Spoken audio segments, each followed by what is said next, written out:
എന്നെ കൈപിടിച്ചു നടത്തുന്ന സ്നേഹം, എന്നെ കൈകളിൽ താങ്ങിടുന്ന സ്നേഹം, എന്നെ തോളിലേറ്റും താരാട്ടുപാടും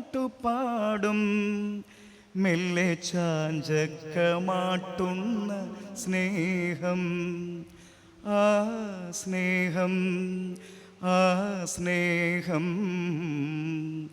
ആ ദിവ്യ സ്നേഹമാണ് ദൈവം. പ്രിയരെ, ഇനിയും എത്രയോ ഗാനങ്ങൾ, അതെല്ലാം പ്രത്യാശയോടെ സന്ദേശത്തോട് കുറിക്കുവാനൊക്കെയുള്ള പ്രചോദനം ഈ ശാലോം മാസിക തന്നത് സവിനയം ഹൃദയപൂർവ്വം ഞാൻ ഓർക്കുകയാണ്, നന്ദിയോടെ.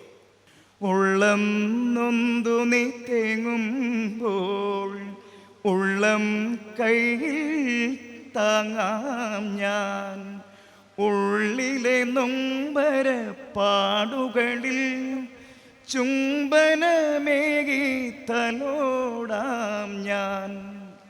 എൻ്റെ കുഞ്ഞേ പൊന്നോമലേ, നിന്റെ ദൈവം ഞാനല്ലയോ.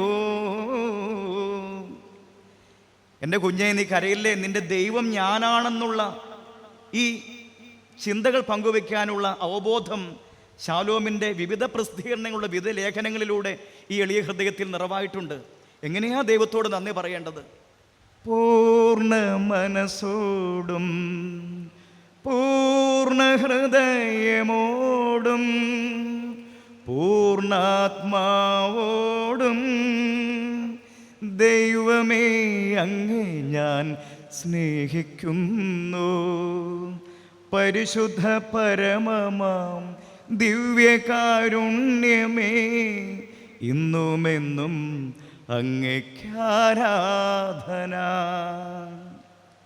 പൂർണ്ണ മനസ്സോടെ, പൂർണ്ണ ഹൃദയത്തോടെ, പൂർണ്ണാത്മാവോടെ, സർവശക്തിയോടെ ദൈവത്തെ സ്നേഹിക്കണം.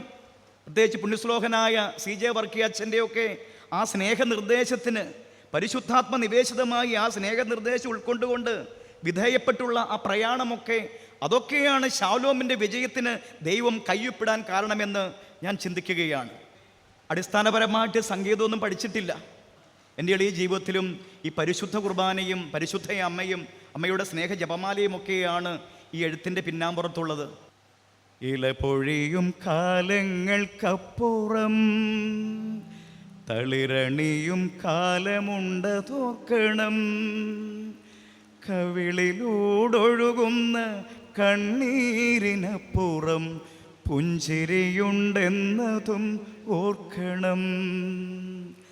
പ്രത്യാശയോടെ നീ ദൈവത്തെ നോക്കിയാൽ ഉത്തരം നൽകുമെന്നറിഞ്ഞിടേണം, അവൻ ഉത്തരം നൽകുമെന്നറിഞ്ഞിടേണം.